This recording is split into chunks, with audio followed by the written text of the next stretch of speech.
រៀនអាននិងសូត្រនៅធម៌យេចធម្មាយេចធម្មាអតីតាចយេចធម្មាអនាគតាបច្ចុប្បន្នាចយេធម្មាអហង្វន្តិមិសពទាព្រះធម៌ទាំងឡាយឯណា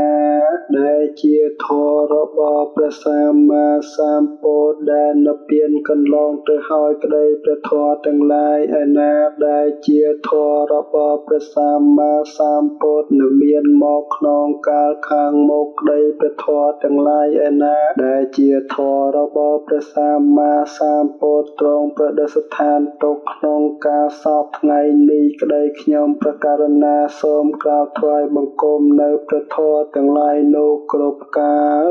ទាំងពួ